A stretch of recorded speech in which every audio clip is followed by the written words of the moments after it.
Just as sure as StreamYard will never completely get all of the right broadcast, just as sure as that, just as sure as there are comics on Wednesday, just as sure as there is, I don't know, I'm not sure what else is as certain as we're back. It's Tuesday. We're here. Comic Industry Insiders Live, our weekly conversation about the industry of comics and the people behind the scenes who make it all go.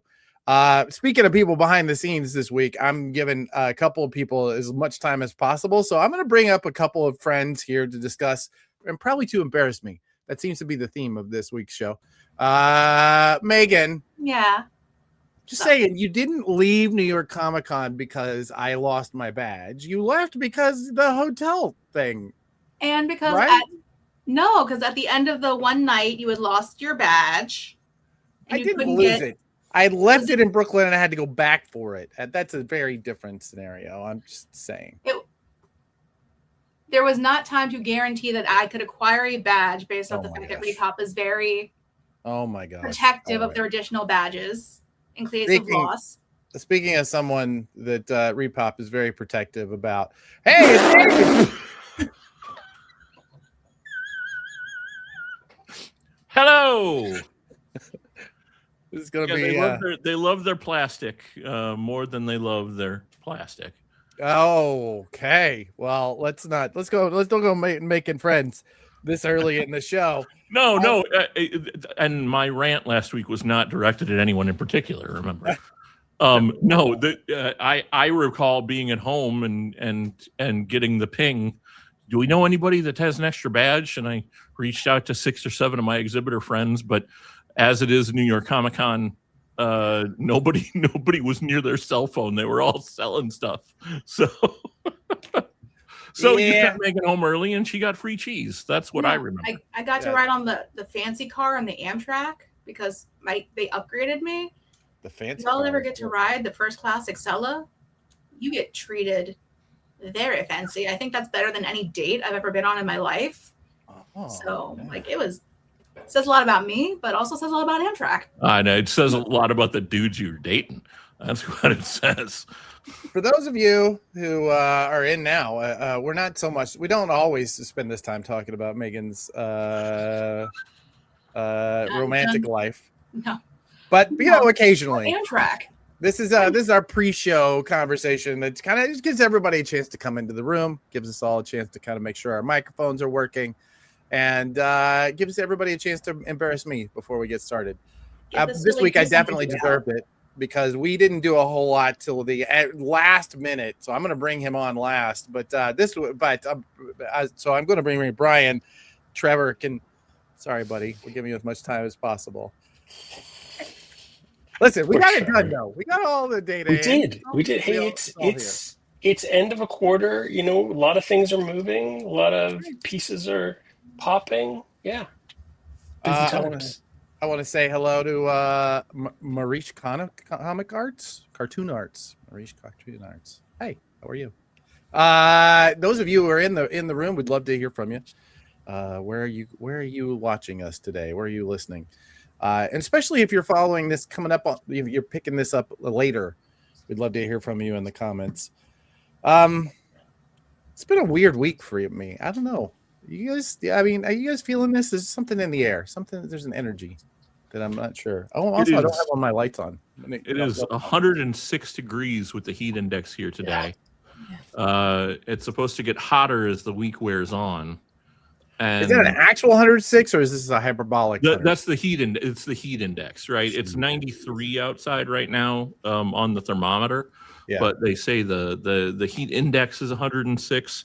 I wouldn't know because I'm I'm selling the farm. I have it at 67 degrees in my house, and I have the air running constantly. So you know what? My bill is going to be high, but I'm not going to sweat. From Yeah. my secret underground lair, it gets down as low as 16 Celsius, which is like 59, I think. Yeah, that's the way to Yeah. live. Yeah, no, it's too cold. No, that is too. But I don't that is- have a choice. No. I want to wear I a wanna- hoodie on August 1st. By God, let's Oh my go. God. Oh, There are no. days where I literally go work outside for half an hour just to warm up so I can feel my hands again because it gets so cold down here. Django, what's the weather like in the middle of Wyoming? And why do we know why Django's in the middle of Wyoming? Yeah, he's on a vision quest with his mom, so he's driving all across the country. Mostly Gamer Wyoming. cold. Gamer cold. That is definitely Oh my God. that's a It's thing. so cold. I'm not. Did you I'm do not free RPG day, Tommy? Did you guys have a holiday last Saturday? Free RPG. Oh, is that what that was? Yeah. Huh. I don't even think any of the game stores around me celebrate it. Isn't that interesting? There's one near me that bought the Dark Crystal from the TV show adaptation. So that I went to go see the Dark Crystal, and then I also went to look at their gaming stuff. But yeah, it was Cool. free RPG day. Yeah. Aww, Yeah, they're mostly TCG nice. games there. Cool.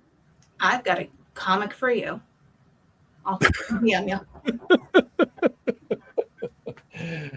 Tommy doesn't really do the RPG stuff.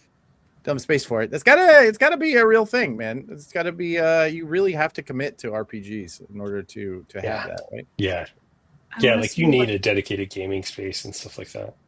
I want to see what the new Third Eye has. Like, are they going to put in a section for in-store gaming? Well, you got to assume that if they're filling a Walmart, there's going to be a third of it's going to be dedicated to Warhammer by itself. I mean, a third of it should be dedicated to a classic Walmart style cafe, right? Like, do you remember the old like Woolco style cafes, right? Back in the day. See, I was partial to the Kmart subs when I was yes, a kid. the Kmart with the icy. We gotta have an icy station. You know. I just want some rice pudding and like Jello with whipped cream on top of it. That's all I'm looking for. Bologna sandwich with I'm a simple shredded man. lettuce and tomato and American cheese. Bologna. This is going. Happy 4th of July, everybody. That sounds like the most like American school lunch.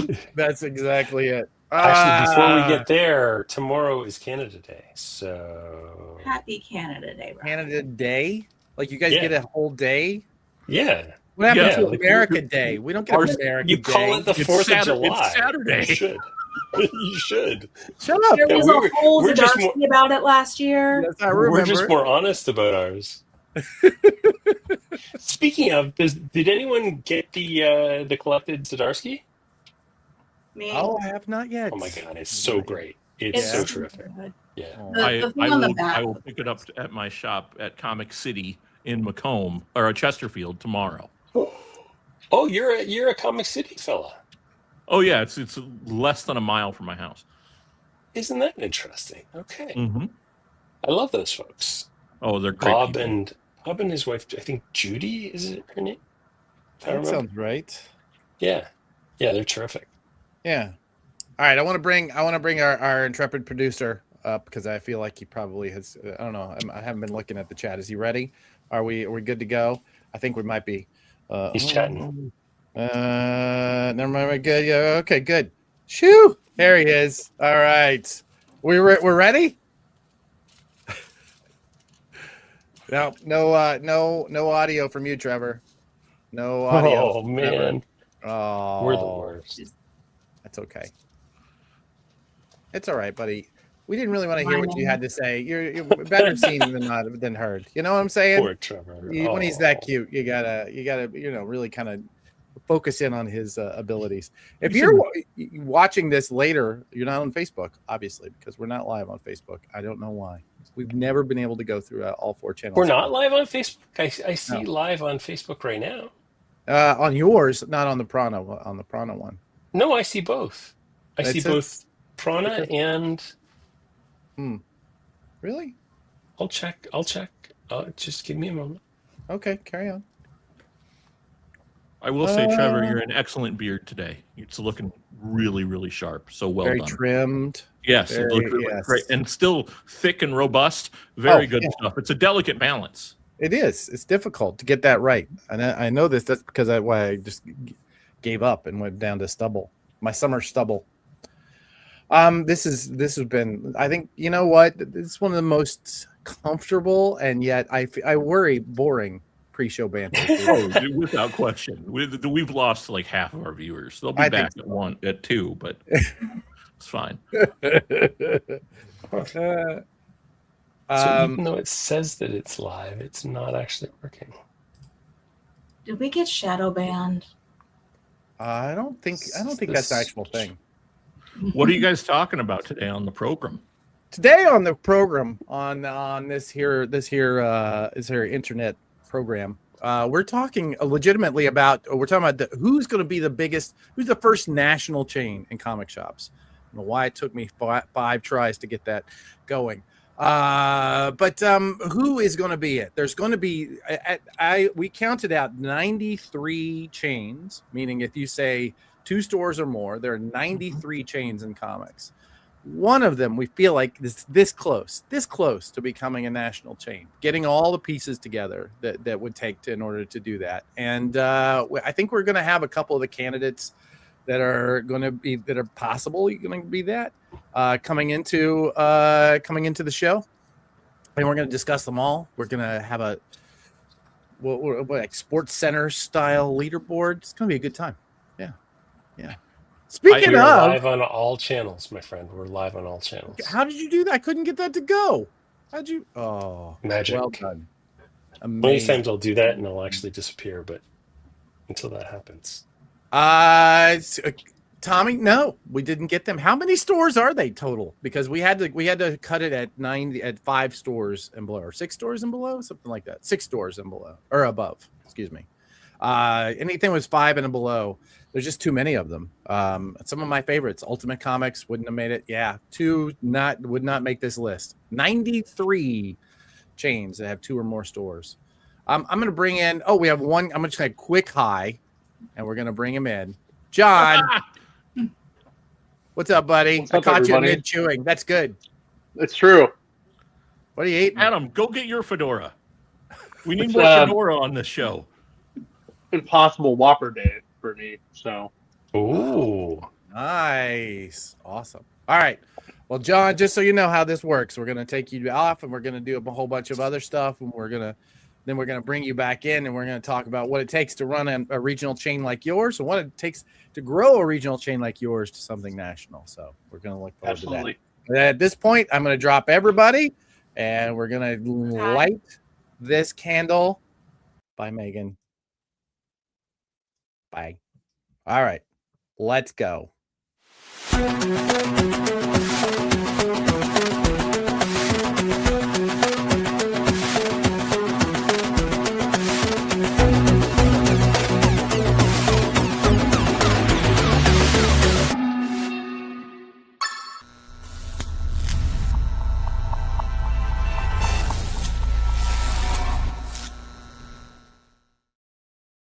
Welcome to Comic Industry Insiders Live, a weekly conversation about the comic industry, the people behind it, the people who make it work.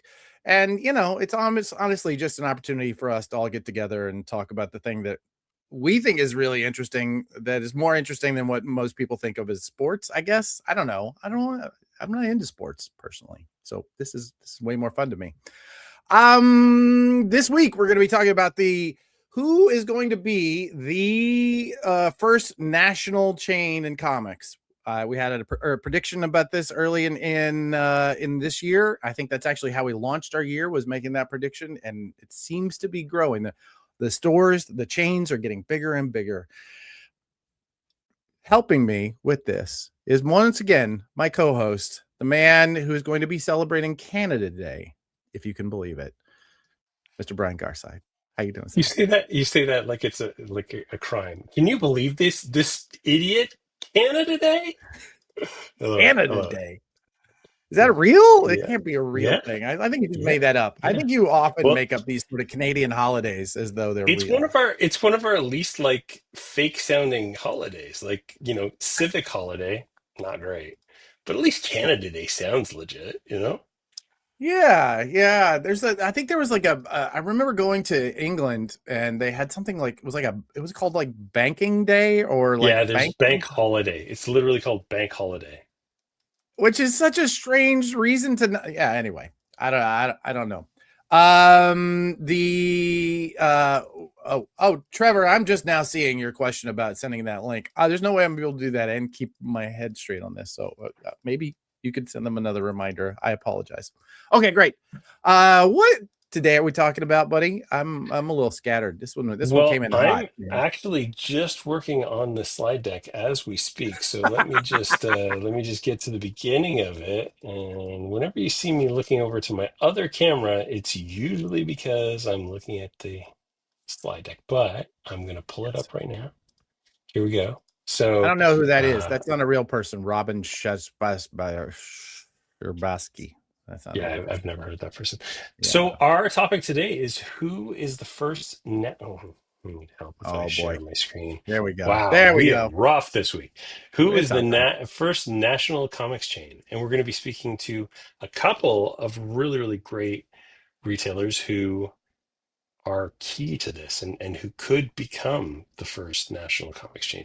But basically, if you look at that map, you see a variety of shops that have more than one location. Most of them more than, what was your cutoff, like five? Yeah, we ended up with I had to cut it off at 6 and above. So like for instance, you see Samurai Comics there and Bedrock City, they could not make this list. 5 only, right? Ultimate Comics unfortunately did not make this list. But it's an impressive list of people that 6 and above. We've got 6 spots and including one that's you could argue is including two that you could argue are not typically comic shops. Like you and I might not think of them as comic shops, but I think they're worth the part of the conversation anyway. I think it's a fascinating time where we're seeing so much interest in the comic shops that they're able to grow rapidly. Yeah. A couple of these we mentioned in the pre-show banter. Third Eye added a Walmart to theirs, and Coliseum of Comics went into a new state with 2 brand new locations like just recently. So the people are growing very quickly.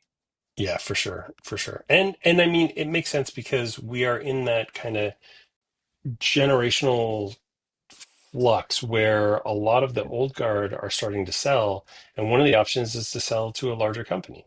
One of the Correct. options is to sell to one of your customers, to your employees, maybe to a new investor.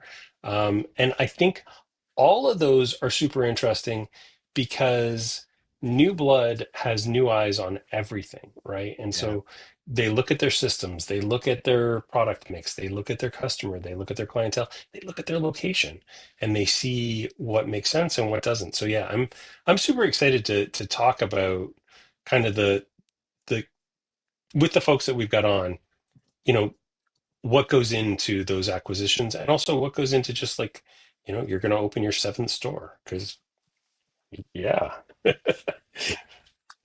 Yeah, just Exactly. gonna And also you think about these stores that have been around for a while. They're all of their systems are designed for a very specific period in comics, right? When we all had one distributor, we had one POS company, we had you really could get by with really one account, yeah, and you just had one shipment coming in per week. All of these stores that are now in an environment that is rapidly becoming more complex, they have to either decide to become more sophisticated or not. Time to sell, time to step yeah, away. yeah, exactly. Yeah, and like that's my former partner decided to get out because he was just like, Yeah. it's too much for what he wanted to put into it, which God bless you. This is an interesting question from Comics Monger, also known as Gabe. I Yeah. wonder if there are large traditional or niche retailers that see growth and wonder if it could be for them. That's, I've been thinking a lot about GameStop, and up here, GameStop resold back to the original company that owned them, and so now they're EB Games again. Yeah. And you go into an EB Games here, and I don't know what GameStops are like recently because I haven't been to one in about a year. Um, there's a huge TCG section now, and there's a massive manga section, and there's a huge like what are those things called? The Gundam model kit kind of section. And there's a very tiny game section because games have gone less and less physical.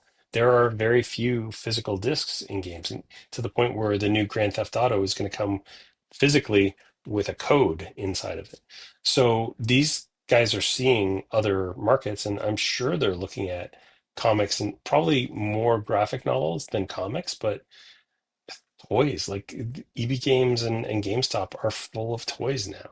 And Yeah. we've lost the kind of toy centric businesses like Toys R Us and all those. Though I think we've got a story about that today. So yeah, it's interesting. I think there's probably potential where we could get one of these large national chains to start carrying more of our stuff. What does that look like? And we have a couple of those, I think, that are actually in our list that I think would be an interesting part of the conversation. But let's not give too much of that away. Let's go back to You got that it. that segment. You got it. I know we have a bunch. We've got a brand new bestseller list that is hot off the presses, and by that I mean legitimately we finalized this moments It was still burning. ago. We are going to be talking about who is going to be the first national comics chain. But first, let's get into some headlines. What do you think? I kind of feel like we need a headline transition at some point. We should do like a. You're about to get a really fun one because I just added another story. So Right on. let's start Awesome. with Jendi. Oh man, why did you do this to me? Jendi The creator of Tarkovsky. the creator of Primal, and he did Samurai Jack, and there was the Clone Wars, the original Clone Wars Yep. shorts that were back in like maybe 2001 or so.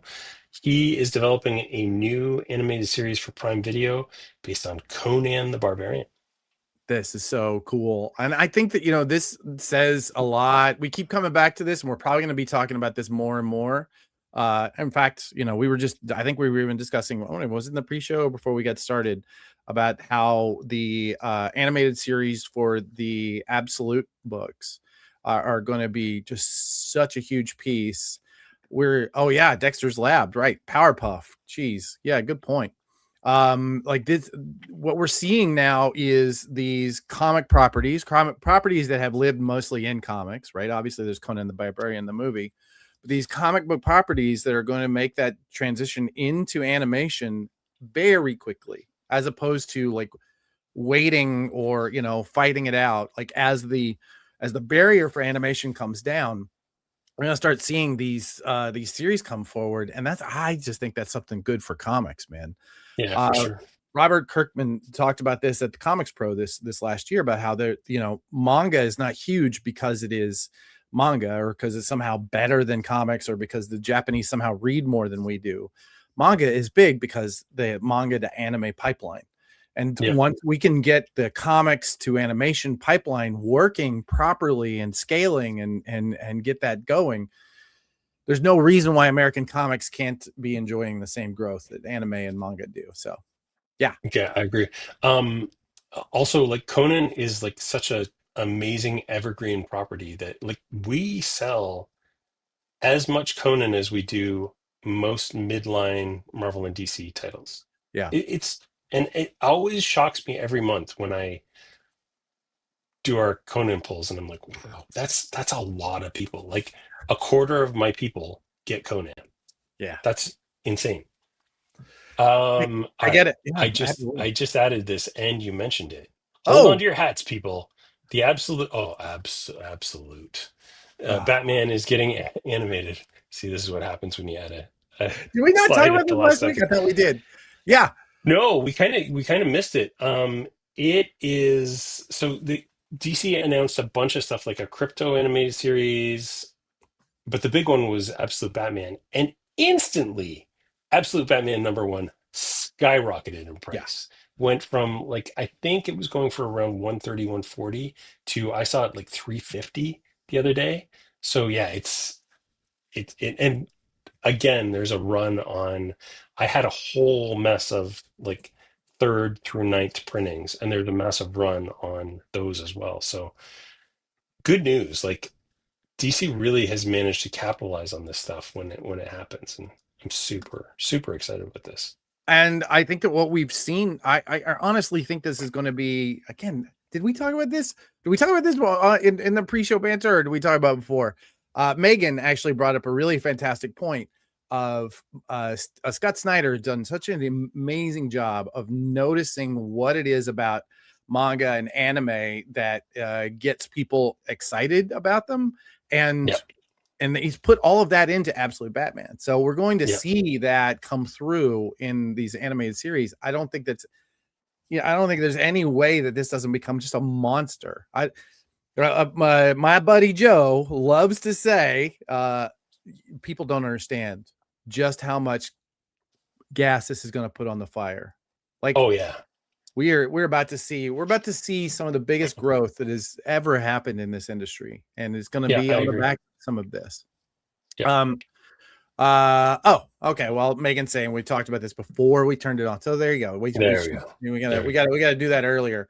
Yeah. So in this announcement, there was, I'm pulling this up now. Absolute Batman, Joker, Laugh Riot, Crypto. I think that's it. Is that everybody? I wanted to say there was an Absolute Wonder Woman. Is there not? Is that No, that wasn't announced yet. But all right, I'm thinking of something else we're going to talk about later in the show. But yeah, this is going to be huge. This is going to be massive. Yeah, I agree. Speaking of huge, everyone's saying retailers are sleeping on Hello Kitty. We pulled this one Everyone's from saying it. we literally pulled this headline from a Bleeding Cool article that I Yeah. thought was absolutely worthwhile, because I think one of the things we're going to start seeing, we've seen this happen so much in blind bags, right? We're seeing blind bags kind of take over. I think the next evolution of that is going to be what are called pack-ins, right? So blind bags essentially it's a comic. It could be a different cover. It could be a different comic if you're Robert Kirkman. But what we're not seeing so much is these pack-ins, and the pack-ins are actually cheaper than the actual blind bags. So I think we're going to start seeing this a lot, of the free gift inside of a comic. That's going to be a big piece. What's a poly bag? Yeah. See, this is somebody who is this is somebody who's setting the table for something that's going to come over. Anyway, like I think this is the kind of thing also that, like, I don't know that the data is prepared for, and so we need to start thinking about that. Like, how do you mean? From that perspective, I don't think we have a data field for polybags or blind bags. Like, that's just not and we should really be adding that kind of stuff. It's important, because the way that you package that is also different. Like, the way you bag a blind bagged item is different than the way that you bag a non-blind bag item.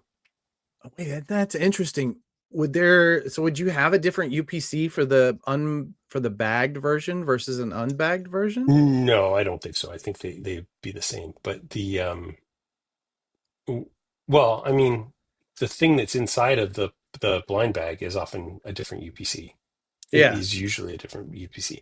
But no, polybagged versus non-polybagged. It's just more like how you're storing things and stuff. Because remember, some of these, like, other, when we're talking about the data, we're talking about a lot more mature, like more ERP, like enterprise resource planning systems, that need to know what the shape of a thing is, as well as what is inside of it. So yeah, it's there's some things to think about. You know what? Tommy points out stickers are the best thing to add value, right, on a book that will appeal to multiple generations. Yeah. I agree with him. I think that's a really interesting point too, because they are cheap to print, and they are flat, right? Now, the other things that, like, let's say an AOL disc you put in there, that's going to be really hard, right, on the book itself. But a flat thing right up against the comic, that's going to add huge value. He's really good at this. Was Ari at shoot, what is the name of that company? Oh, Silver Sprocket. Silver Sprocket. They do these really amazing little sticker sheets that to promote their books. Man, can you imagine once they start polybagging those in? Oh yeah, You yeah, could for have sure, town with that, for sure. right? Well, they sell those stickers too for like $5-6 each, and like that's just money because it just flows through so quickly. Yeah, you ask Matt Rosenberg about floppy records. That's gonna be I don't know. Maybe, who knows? Yeah. That recent Magic the Gathering card that was included with the first printing of Avengers Armageddon, and apparently they're going to do another printing. Like the second printing will also have the same polybagged card in it. So yeah, it's definitely a thing right now. It's going to be.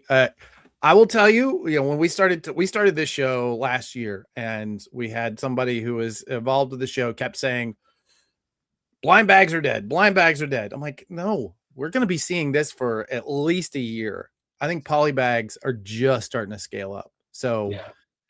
do whatever you need to do to prepare for that. I mean, if it's metadata, if it's, if you're a collectible supply company, maybe start thinking about the fact that these things are going to start getting thicker.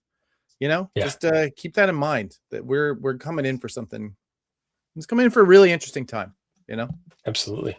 Speaking of interesting times, look what you did. Look what you did. Look what you did. You Matman. Listen, First appearance of Spawn 77 is on the cover of the secret Spawn cover of Comics the Magazine. Yes, we did this. If you got a bundle of Comics the Magazine number 5, you got one of those copies was this Spawn variant, also by Mark Spears. The A cover was Mark Spears, the B cover was Mark. When Mark Spears and Todd McFarlane Productions say, "Hey, do you want to do a secret variant?" You say, "Okay, let's go." And yeah, $75. Did not expect that, but it's in line with the 75, $80 we were getting for number 0. We'll see. I don't know. Collectibles are so weird. It's weird to put, because it costs us the same amount to print both of these, right? And the idea that there's going to be whatever. Yes. Yeah, but okay, secret variants for Comics the Magazine, folks, have been the first appearance of Terminal, first appearance of Spawn 77. You guys have killed it with both. And by the way, I was not told about either of these in advance and would have ordered more had I known, but was not informed. We are very Sometimes close. I wonder. We are very, very close with how we talk about these things. For good reason. But yeah, it's always a challenge. Yeah. I should note that was the last week I showed off all the 5 that we did. I had to keep that one behind. Oh, you bar. You're the worst. That's true. I don't know. There might be some bundles left at Lunar. You should check them out right now. If not, you should pick them up. I'm part of the team. I should get to know some things. Otherwise, but you're also a retailer, and if we pay this, there's a fine line, my friend. There's a fine line. But you also speaking of Comics the Magazine, I don't Gabe, I don't sign NDAs. That is a speaking of Comics the Magazine is on FOC this coming Monday. So correct. People, if you want to get in on the awesomeness that is Comics the Magazine, and also get in on the final regular sized issue, because number 7 begins a whole new world. 40 pages. 40 pages. That's right. Yeah. We're going up another register size. We're going to be making it's just it's funny. We always read all of the comments, all the threads. I always read them all, and some of them I go, get over it. But sometimes when somebody says, this should be these should be a little longer. Like these articles should be a little longer. There's a point where you go, yeah, you know what? They really should. It's time to buy more paper, right? Yeah, that's awesome. That's awesome. Yeah, dude. Yeah, this last issue I just read the other night, and it was fantastic. Like the Mark Spears interview was really good. There's a lot of stuff I've never read. I didn't know that he owned a comic shop, for example. Yeah, exactly. And And you read like how close he was to just giving up. And I know. And but couldn't get it out from a. I love stories like, I feel like I'm one of those stories of somebody just. I know I could have made more money going elsewhere. If I'd like gone into like, I don't know, medical equipment or something. I know I probably would be, much more comfortable. But you just can't get comics out from under your skin. And Mark Spears was one of those guys. And so when he showed up, when the time showed up for him, he knew what to do. He knew all the levers to pull. He knew all the buttons to push. Like he was ready. So yeah. Megan points out, yes, this is the violence and mayhem issue. It's going to be it's a good one. We're talking to some old friends. We've got some really cool pieces in this one. So yes, it's on your FOC. If you are a fan of comics and you're in a comic shop right now who watching this happens, go to the counter and pre-order because we want you in. And if you're a retailer, listen, I'm not going to tell you when the surprises are going to happen, but I'm never going to tell you when the surprises are going to happen. Gabe makes a good point. I read it last week because I got it on Friday and it is not in stores until tomorrow. So people go buy and go read this latest issue, number 5, the Mark Spears issue. You will love it. And yeah, 100%. All right, cool. What else? What else are we talking about? Well, let's talk about Canada. Blame Canada on this one, my friend. So Ad Populum has acquired the Toys R Us Canada brands. Now, I don't know exactly what this means because Toys R Us Canada, like, sub-licensed Toys R Us from the United States company and still exists to this day. There's still, I want to say, 12 locations. We had one in my town, but they closed like literally in January. They closed, I think it was like 80% of all locations in Canada. Toys R Us has gone through a really interesting evolution in Canada. They added this play zone, which is like a full like tunnels and tubes and things for kids to play in. But then the rest of the store like looked exactly like the plain box location that it's always looked like. So they kind of did some stuff, and then they added HMV, which is records, into the same locations, and they added another like a fast fashion kind of necklaces and chains for kids. I think it was Claire's, but I don't think that's right. And then they kind of slowly dissolved over between October of last year and like January of this year. And now I know there's 3 locations in kind of the greater Toronto area, and then there's a bunch of them out west. They're owned by the same guy that owns HMV, Sunrise Records, and one other brand that I can't remember. And apparently, they're going to continue either with the Toys R Us brand or without after this acquisition goes through. Ad Populum, our friends who bought Diamond Comic Distributors, Friends the other half. is a hard word. Let's be our careful with our friends in this one.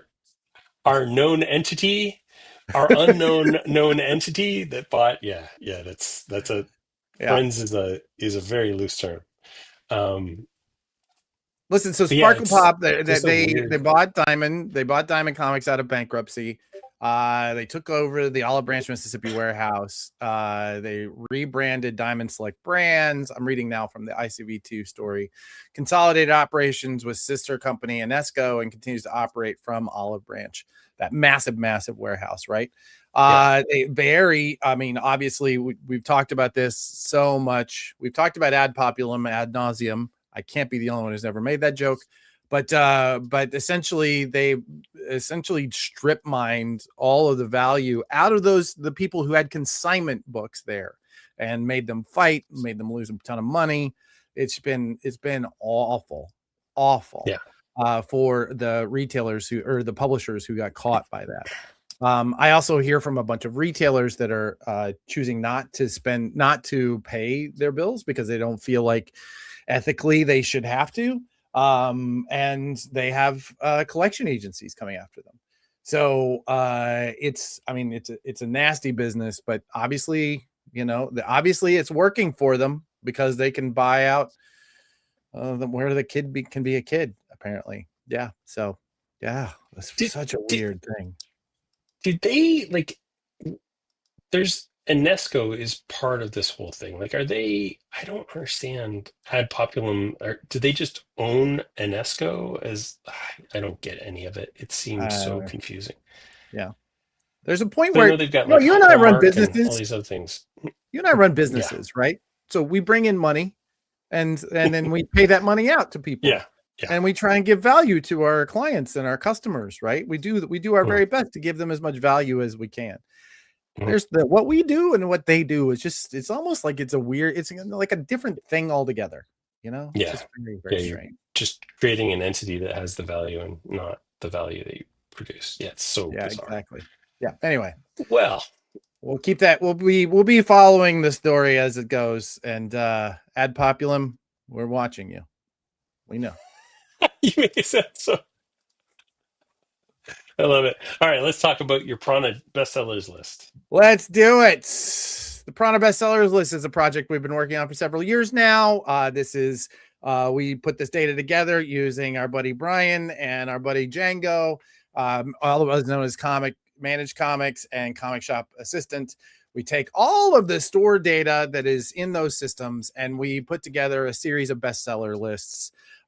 We put together the Pull Box Power Rankings. We also do this weekly and monthly bestseller list that comes out every week. This week we don't have Sean, so I'm gonna be a really inferior version of Sean from Comics Pals, and we're gonna talk about DC Comics once again murdering Marvel. Look at that spread, 42% to 32%. That's 10 Yeah, points, 10 and a half points. Jesus. yeah, And really on the backs of, we'll look at those titles, but people want absolute, they don't want ultimate. I think that's what we've learned is these things. Oh, wait a minute, is that?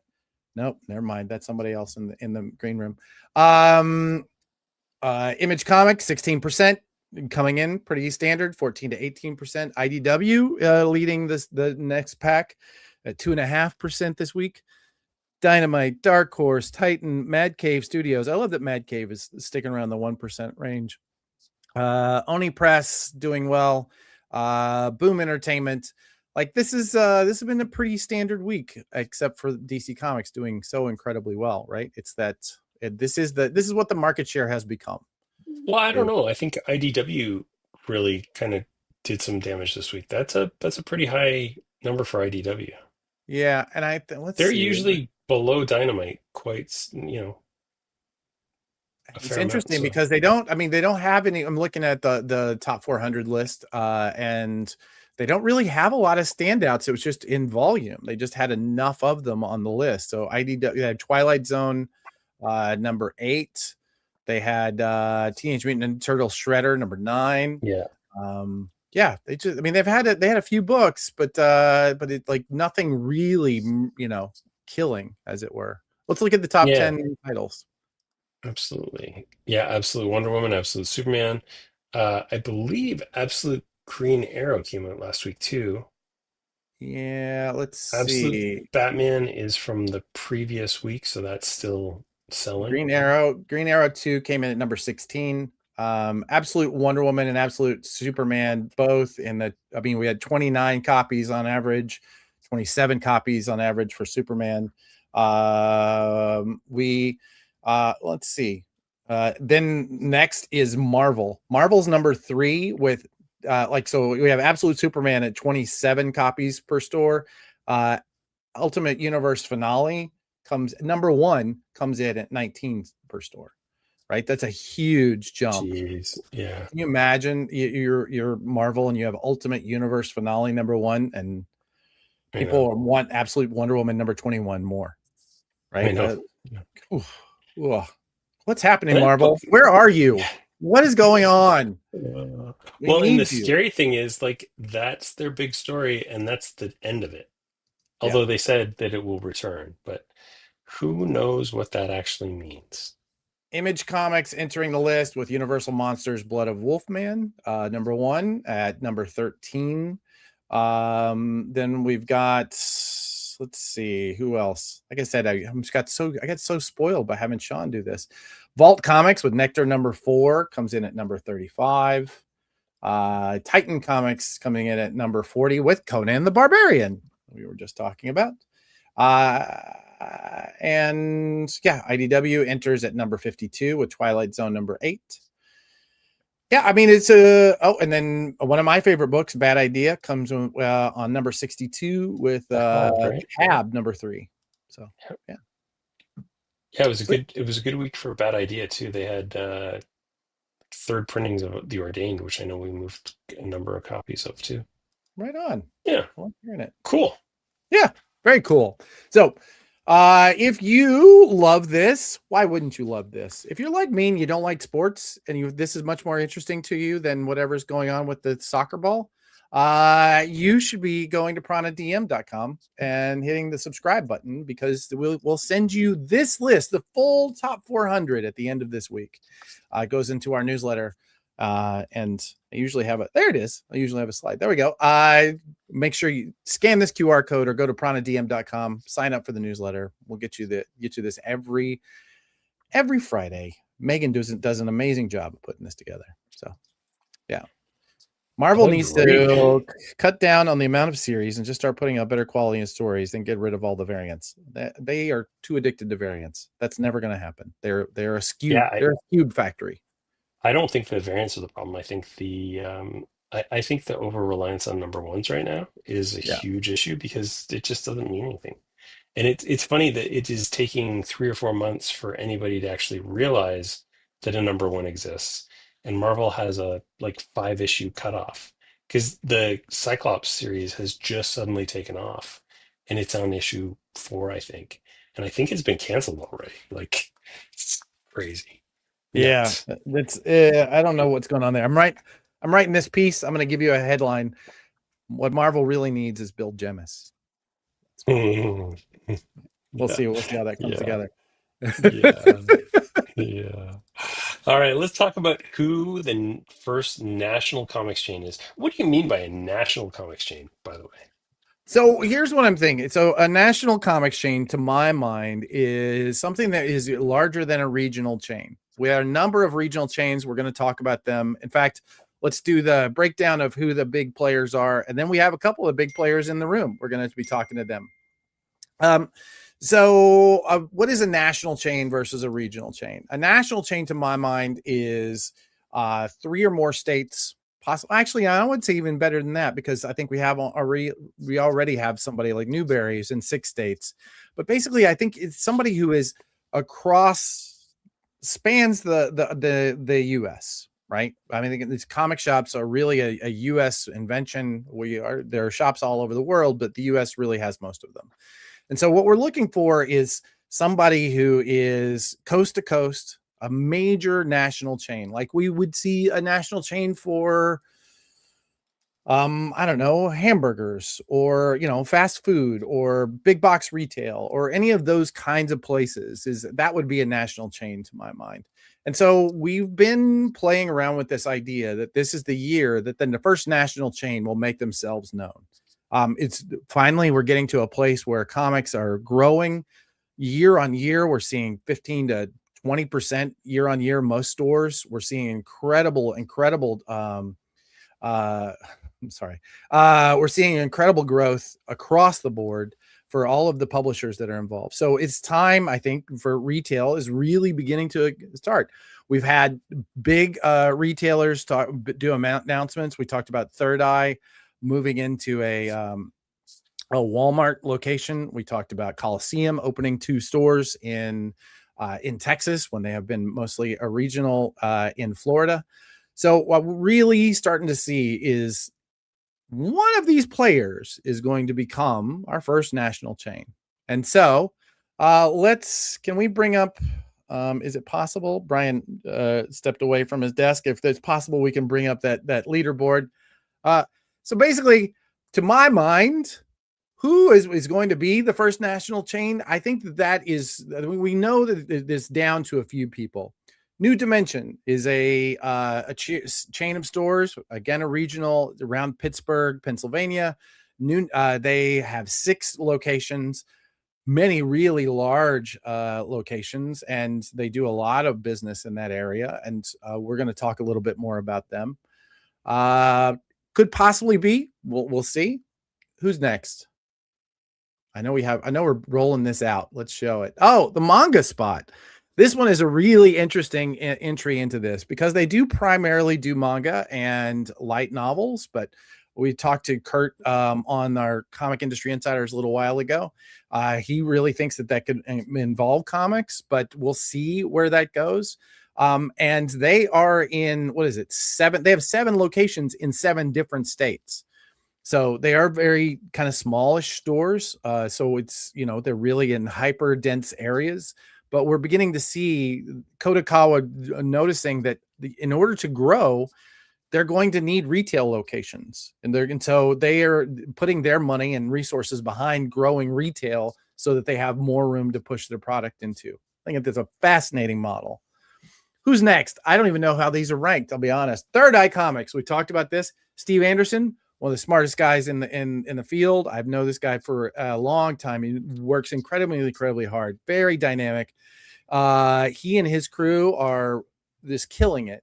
And like I said, the newest location is moving into a Walmart. I asked Steve where we are. He's got 9 locations, square footage total of about 70,000 square feet. Jeez. Just do the math on that. 9 that locations. Walmart's got to be close to that alone, I know, isn't right? it? Yeah, exactly. He's only in, I think, 2 or 3 states, but I think he's really a contender for this. All right, who's next? Coliseum of Comics. This is a monster. There are always they've been in the contention for the largest chain for a very long time. 12 locations. This is the first year where they've opened 2 locations in Texas. They hired in Chris Powell, who came on the show to talk about that right after he got that job. And 12 locations, mostly in Florida and in Texas. We might have a special guest who can tell us maybe a little more about what their plans are. But let's see who else we have.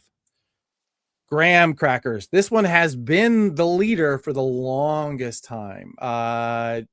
Jamie Graham, he's done a huge job along with John Robinson of building this chain of stores that is right around the Chicago area and right down the middle of the state. I would say arguably, let's see, where are they? 3 different states. You could argue that they really could have been in a contender, but they seem to be kind of content where they are. So a contenter, if you will. Contenter. And finally, Newberry Comics, 31 locations. I'm sorry. I guess that's 3. Gabe is pointing out that he's there in California as well. So I should probably update that information. Newberry Comics. This one's tough because it says comics in the title. They do have single issue comics. They have monthly comics. They have a big selection of trade paperbacks, but they're arguably more of a pop culture store than they are a comic shop, right? So it's hard. I mean, I actually debated whether or not this one should go on the list. They are regional. They're in 6 states, but all of them are in New England. And they really are focused on that sort of almost like a big box store that's super, I guess it's super regional, but also kind of comics. I don't know. We really debated whether or not to keep this one on. But to our mind, these are the contenders. These are the people who could possibly work this out. Yeah, exactly. Very FYE adjacent, 100%. Almost like a Spencer's too, right? They've got to kind of get that vibe. Anyway, so we've already talked about a couple of these. We got a couple special guests. I want to bring up the first one and our first addition to this list. Let's see. I even wrote out a little intro. Oh yeah, who did we miss? Let's get into that before we jump into John. Actually, who did we miss? By the way, part of the problem with this is that there is no good registration for who owns all of these stores. Oftentimes they'll have different accounts. They'll have different names. The Amazing Fantasy chain often has several different locations that don't all have the same title. So who else is there? if you know of some, we're going to continue to update this, and we're going to keep having this conversation. So please let us know in the comments, and we'll be reporting on yours, I'm sure, soon. And we know there's a ton of shops that have like 5 locations, and yeah, your cutoff was 6, just because it would have 5 been is a fairly significant number. we had 6. I mean, we had 6 entries on the list, and we did say we're cutting it off at 6. If we'd gone down to 4 or 5, I think it would be closer to 20. It was surprising to me how many regional chains have really grown over the last couple of years. It's not, I mean, it shouldn't be shocking, but Ultimate Comics was obviously a notable entry that we couldn't pull on. They just moved into Florida from their North Carolina base. So it's adapting. So if we missed someone who has 6 or more locations, we definitely want to hear about it. Yeah. Awesome. All right. Let's bring in our first guest, shall we? Okay, I would argue one of the founders of New Dimension. He's not the owner, but he has been a huge part of what has made New Dimension Comics in the Pittsburgh area. He is the co-promoter of Three Rivers Comic Con. He has become the cornerstone of the Pittsburgh comics community for over 40 years. New Dimension Comics has, and he keeps Todd organized, which is its own problem. Friends and neighbors, Mr. John Engel. How you doing? How you doing, buddy? Oh man, that was probably the best intro I could ever get, and you're absolutely right.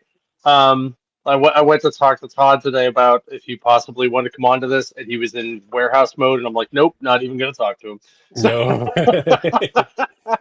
Y'all need to. I'm gonna give the audience a little bit of a view in what warehouse mode is. Todd McDevitt, his job day to day is not to run all the stores. He gives that to John here. His job day to day is to buy all the collections he can, and then he sorts them into these bundles or into inventory or whatever.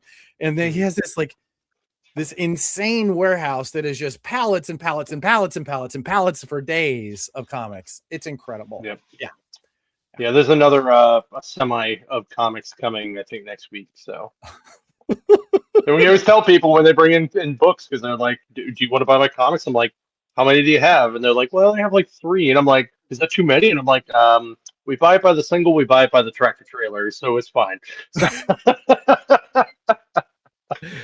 So you New Dimensions at 6 locations now, is that right? So what is the five average? in PA and 1 in Ohio. Yeah.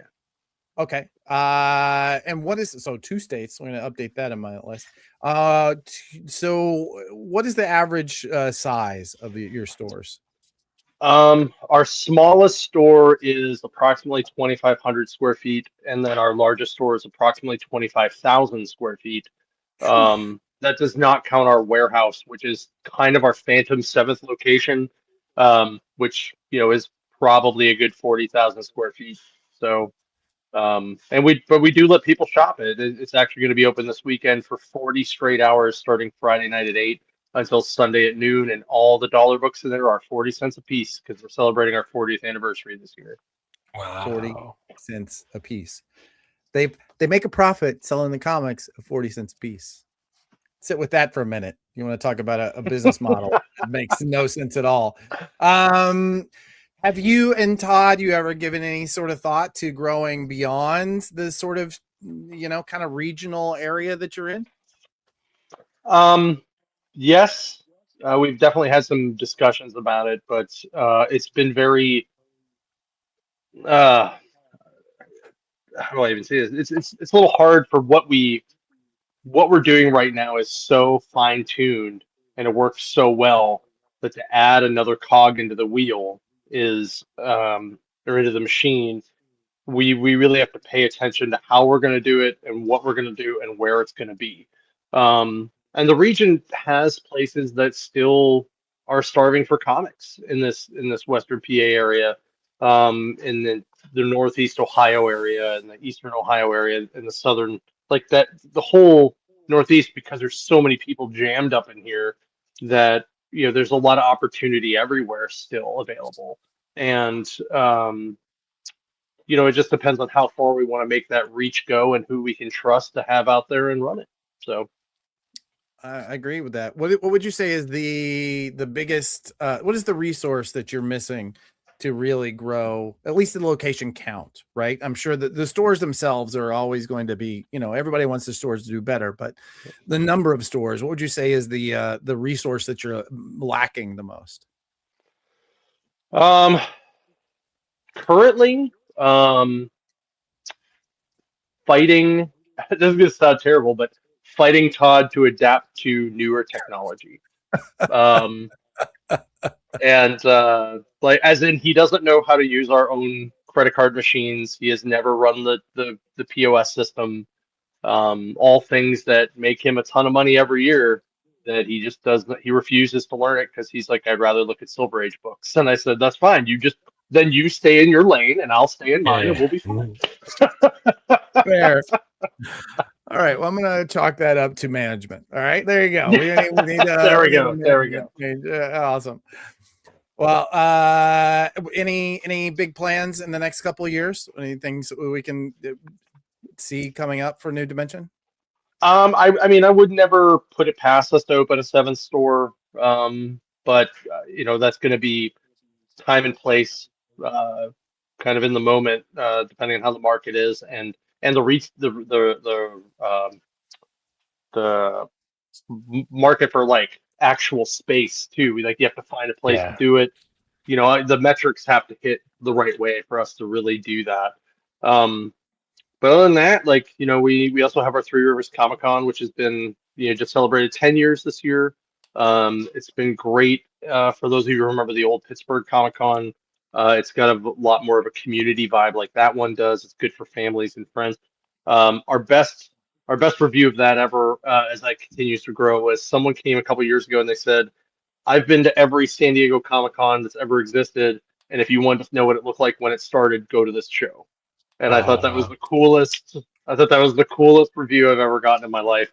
And you know, and then it's awesome. And you know, we continue to grow that as well as the stores. And we just had our anniversary sale last weekend, and it blew away Free Comic Book Day. It blew away Black Friday. It was insane.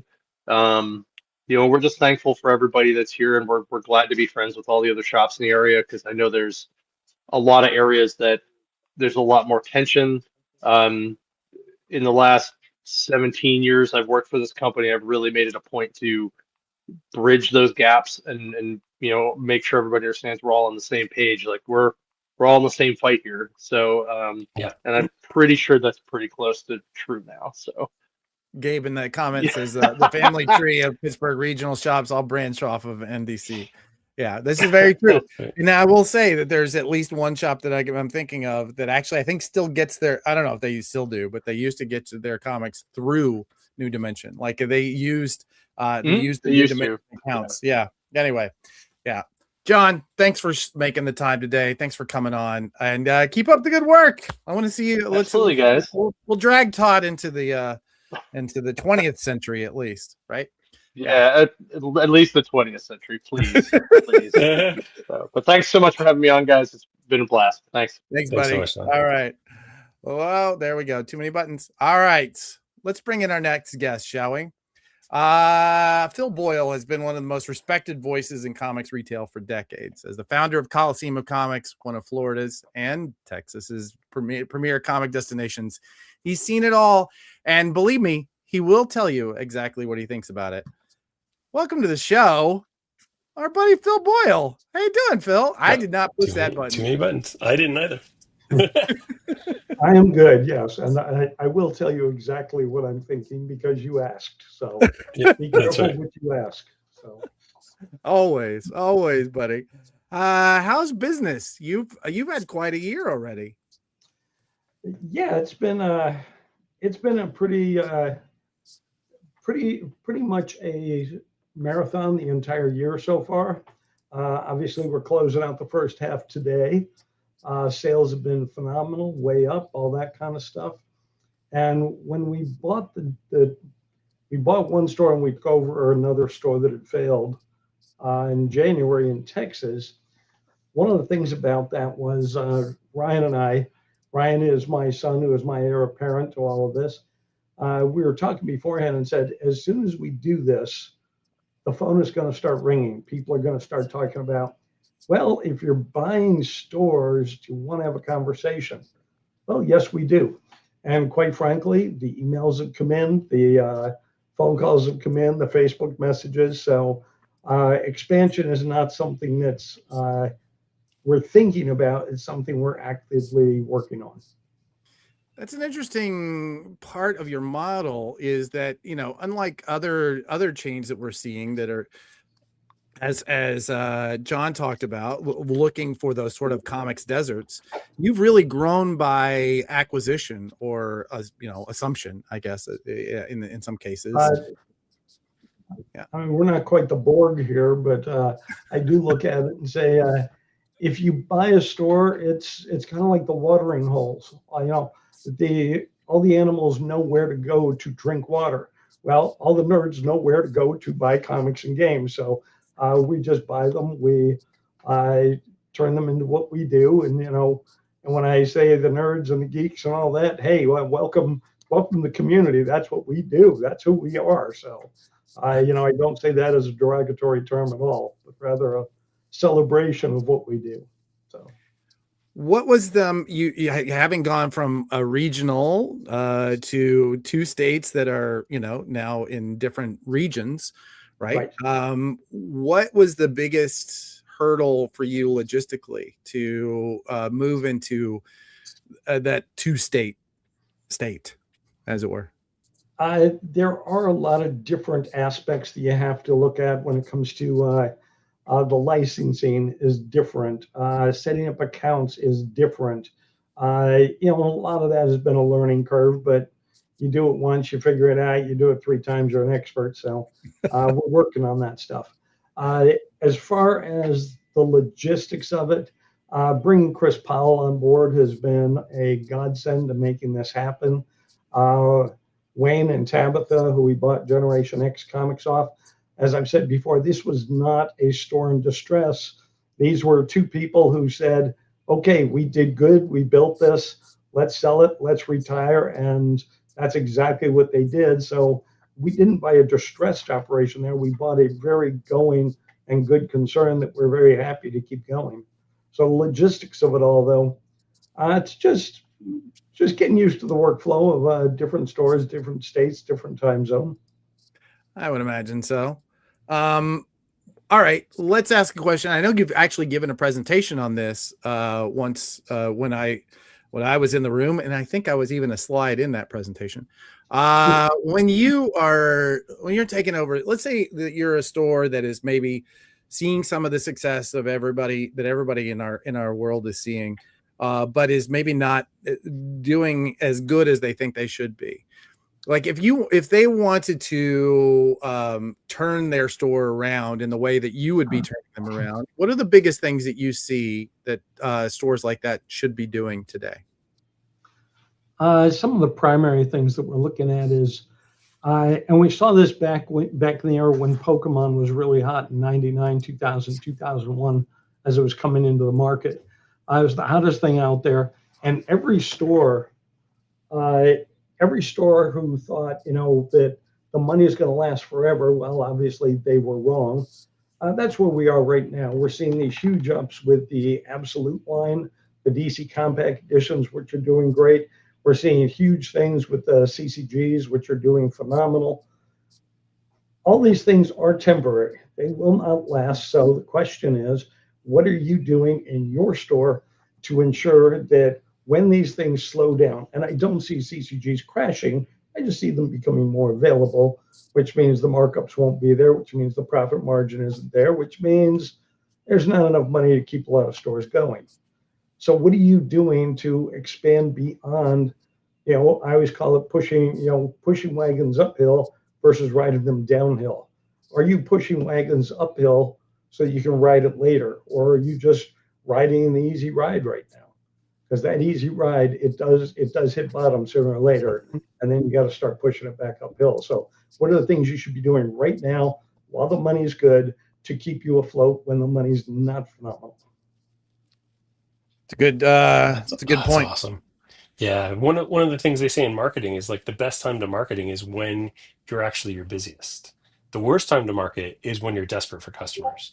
And Going out of that's business. exactly what you're saying. Bad time Yeah, to start marketing. yeah, Yep. exactly. Phil, I know from talking to you over the years that if we wanted to give a master class, you would be the instructor. So I'm always happy to have you on. What do you if we have to look, say, 5 years down the road, where is it? Is it you? Is it your heir apparent? Is it or what does Coliseum look like in, I don't know, 2030? I expect I'll be chairman of the board at that point, which means I come in once a week, have lunch, and look at numbers. But other than that, I see us expanding. I don't see things slowing down at this point. Yes, they will slow down in specific categories. We will have changes. We will have different types of things in the market that are going to affect us, good, bad, or ugly. But at the same time, there's a lot of opportunities.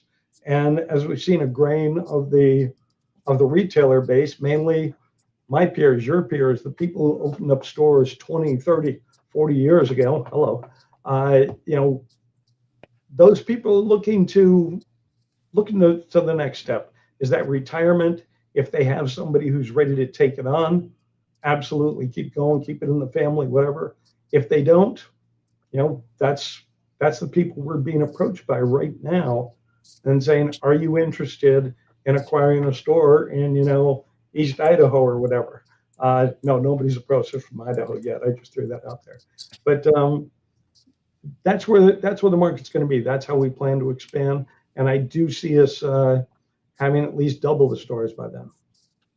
Oh, double's a big number. That's it's gonna put you, that puts you that puts you at the top of the leaderboard. I can see that. What are you looking for when you're looking at a new store? I just wrote an article about what's your store worth. You can find online, but a lot of it is, do you have a customer base? That's the biggest thing. Do you have people who love your store, who come by weekly, who are part of a gaming community? Are you servicing a viable community? Or like one store we looked at, do you have a Facebook page saying that's titled "People have been screwed over by insert store name here"? There was actually a store that had that, and so that was as the title. Yeah, yeah. It was such a negative goodwill situation that I said I wouldn't have taken the store for the cost of rekeying the front door. So Jeez. There's a lot of good stores. There's a lot of underfinanced stores that they just need a little bit of help. So I believe that. I definitely believe that. Okay. I had another question. It just went right out of my head. All right. I think we're just gonna let it go. Phil, thank you so much for coming on. I'm looking forward to seeing this expansion happen, and what's good for Coliseum is good for comics. So let's keep that growth going. I love it. I appreciate it. All right. Have a great week. Bye. Thank you, so brother. much, Phil. Bye-bye. All right. That article that Phil mentioned is actually on ICV2. I totally remember reading it. It's called Comic Store Week: What's My Store Worth? So if anybody's interested in that, go check it out. I remember reading it. It came out in April. I totally remember reading it back then. It was a really, really good article. If anybody wants to drop that into the comments on our team, feel free. We'll definitely get that, or we'll get it into the later version. So cool. Awesome, man. It's good to have people who know what they're talking about on the show. That's always nice. Yeah. It's really nice. It's a nice change of pace from exactly. us. Yeah. Hey, you know what else would be a nice change of pace? What would that be? Let's pop up Gabe for us. Gabe, what are you reading right now? Are you reading something? Huh? No, I was just admiring the cover of issue number 5. Oh, but it's weird because it looks like you have classifieds up. Tell us about classifieds. Classifieds. Oh my goodness gracious! $1 a word. Could you imagine? Could you imagine the kind of return on ad spend that you're looking at with $1 a word here, my friends. That's insane. That's insane. Hop on in, get your classified in the hands of the next secret variant seeker. Right? And it'll live forever. Right? Like, look, Adam said this best months ago. He said classified ads are the original social media. Mhm. And I don't disagree with it. The beautiful thing, the thing that I love most about being part of a print magazine is that no matter what we do, no matter how hard we try to scrub the world of all of these issues, we never will. Nope. Have you ever gone to a flea market in suburban New Jersey on the side of some highway in a giant field and gone through long boxes and found 50 copies of Ninjak #1? I have no idea where this is going. Exactly. Yeah. And in 30 years, you're going to go to a flea market somewhere in suburban New Jersey and you're going to find your classified ad. And somebody's going to scan that QR code and go, yes, you know what? I do want you to letter my book, Leo. Stuck the landing. That Stuck was the amazing. landing. That's amazing. You know what? Look, at a $20 minimum, I mean, look, you're going to spend that on lunch today, or you did already, and ultimately, it's invest in you is what I'm saying. Invest in you today. Skip a meal, invest in you. That's what you could use to skip a meal. Okay, whoever you are, just skip one meal. Look, you don't have to do hot yoga like Adam. You just have to skip a meal or two and buy a classified ad. I think that what we're doing is we're saying buy classified ads as part of your intermittent fasting strategy. There you go. There you go. Right there. Yeah. Drink a ton of water. Yeah. Buy classified ads every month. Listen, let me give you. Okay, so if you go to McDonald's and you buy the extra value meal that is the McDouble small fry, small cook, it's $5. It is. Now, if you were gonna buy the regular Big Mac meal, I think it's like $20 these days. You do that 2 times, and you can have $30 for classified ads. That's incredible. Come on, that's incredible. This math, I don't. You just learned a lesson. Here's some other math. What Phil often says is that his stores, he's got 2 line items: advertising and rent. Right. Yep. So if you're paying whatever you're not paying in rent, you should be paying for advertising. So let's say you have, you're doing really well and your rent is a smaller proportion of your revenue. Maybe a little piece of that. Yeah. Look, simple. It's a simple prospect. All you got to do is email that guy right there, Gabe at comicsthemagazine.com or classifieds at comicsthemagazine.com, and we'll take care of you that way. But I think we buried the lead here because, look, you're not just getting a classified ad in a local newspaper. You know who's designing your classified ad? You have any idea? Just one of the creators of Spider-Gwen. No big deal.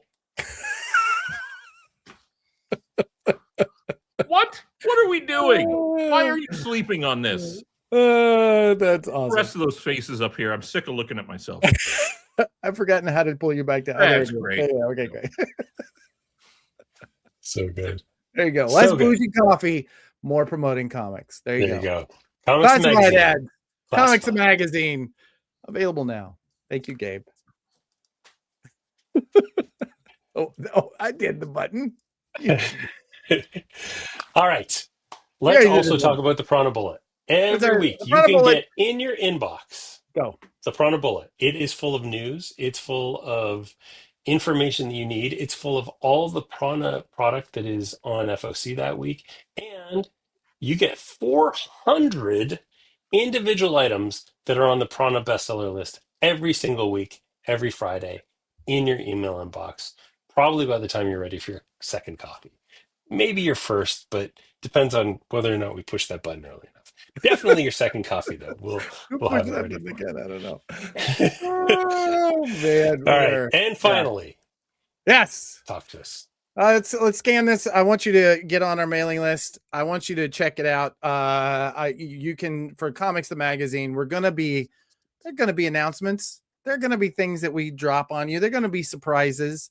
Many of you have subscribed, and we're going to be sending out things. There are going to be secret offers, perhaps coming in soon.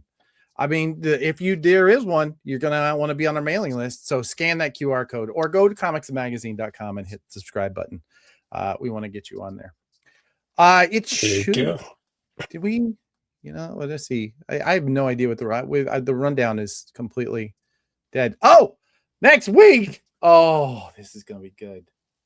This is I think this is crazy because the queue ends today, technically, and you're saying that we're going to have Q2 results. Yes, we are. Q2 results. Good God. All right. We're going to turn this Hold around. on to your We're going to make hats, this people. happen. So also this is so what we do at Prana, one of the things we like to do is we do panels at conventions like everybody. And one of the things we like to do is we'll do recorded versions of those panels because if you can't be there, right? So we had this idea. We're doing a panel in San Diego this year that's going to be about this feature in Comics the Magazine. Oh my gosh. This is one of my favorites. We once again use our friends at Managed Comics and Comic Shop Assistant to put together the Pullbox Power Rankings. This is in every issue. This is a preview for those of you who are not going to buy it until tomorrow of the number 5 Pullbox Power Rankings. This basically tells you who is subscribing to what in your local comic shops, who is pre-ordering based on the covers, who are the writers that are getting the most attention.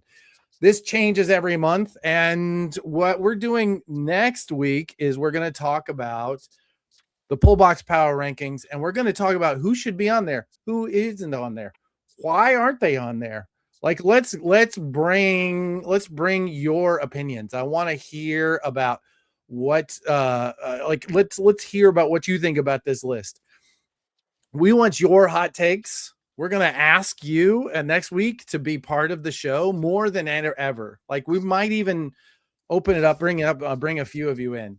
We're going to have, I don't even know if Joe knows it yet, but Joe Keating, who is our editor-in-chief at Comics and Magazine, he's going to be here working our room, getting used to this idea because this is going to be our San Diego panel. We may even have a couple special guests, people who have been really interested in this, come back next week. We're going to lay it out on the field. We're going to talk about why some certain people are doing well in comics and certain people aren't. It's going to be good. I'm looking forward to it. I love this conversation because like people have opinions and that's nice, but we have data. I used to always say that at my old job, like people would come up to me and say, I think, and I would say, oh yeah, oh, that's cool. I know. Listen, Joe, I know. Did we discuss this? I don't remember if we discussed it or not. Sometimes you got to do some things that you don't want to do. That's right. I hope you didn't have a meeting planned next week because, cancel it. I just got canceled. It should be noted for those of you who have stuck around, if you're in the deep end with us, normally there's a little paying the bills section in the middle. We weren't able to put that together, but all of our pre-order data or our excuse me, what's the word I'm looking for? Our FOC data is going to be in the newsletter this week. We had a member of our team had some issues and that we just weren't able to put it together. So it's a really ambitious show, brings a lot of people together to try and pull together all this data. And this week didn't quite happen. So, but I'm sure those videos will also be on social media this week. That's true. Point too, right? The videos will all be up on YouTube. We will link to them in the newsletter. So we don't, don't take our word for it. Check out our YouTube channel and you can find out what you need to know in order to make your orders this week. So there you go. Awesome, buddy. All right, buddy. You have anything else? No. You know what we didn't do? What? So I went away to Nova Scotia last week. Well, 2 weeks ago. 2 weeks. No, I was away last week, right? That's where I was. Yeah, I was there last week when we did this meeting. Time's a flat circle show. So when I was there, I visited comic shops. I visited a whole bunch of comic shops. I think 7 in my week. And just like some of the things I saw were just kind of, a little bit mind-boggling. There's still people using calculators to bring people out, not cash registers, calculators. Happens. There's folks that are using systems that are wonderful. There was one shop, there were 2 shops actually, that I walked into, and the people that I walked into were so super friendly and kind to me that I bought way more stuff than I intended to because I was having conversations with people who were nice. So yeah, like it's that it's an interesting world out there. There's folks that you can tell are on the tail end of their career and don't really want to be there anymore. And then there's Yeah. people that are doing wonderful things. So yeah, I it was eye-opening and interesting. somebody, and I won't say who because it was in a private retailer group. Somebody sent me a screen grab of our buddy Phil Boyle, who was I will say what you will about Phil because he does have opinions and a lot of people go into conflict with him. I've had conflicts with Phil over the years, but I swear to God, he gives away as much information as he uses. He doesn't hold that too tightly. And I appreciate that about him and his team so much. But one of the things that I saw in this screen grab, because people send me stuff that comes from private retailer groups occasionally, is he was talking about how he goes into shops, like he was on a road trip and he goes into shops and the first part of the store either is empty or it's poorly merchandised or it's I read dirty. that, I mean, that's a rant we could have done yesterday or last week too, right? It's yeah. in this day and age when you know that you have a new audience coming in, how do you not take the baited shit out of the window?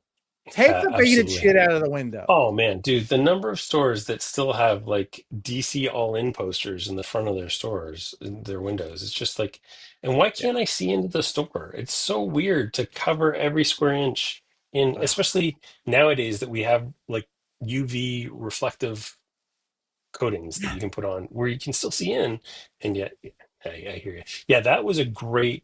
Phil wrote a really, really good kind of post on Facebook about what he saw and the number of like shops he walks into where it's all dusty and you can tell that it's just they Yeah, don't care anymore. Yeah, I know. that was really good.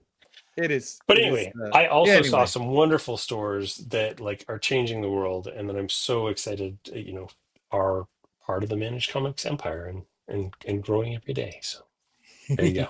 That's what I'll leave you with. And I'm you gonna didn't get a vanish. CTA this week, you know. I don't need them. I don't need them. My people talk about me all the time. See you, buddy. So, are you one of those that's changing the world?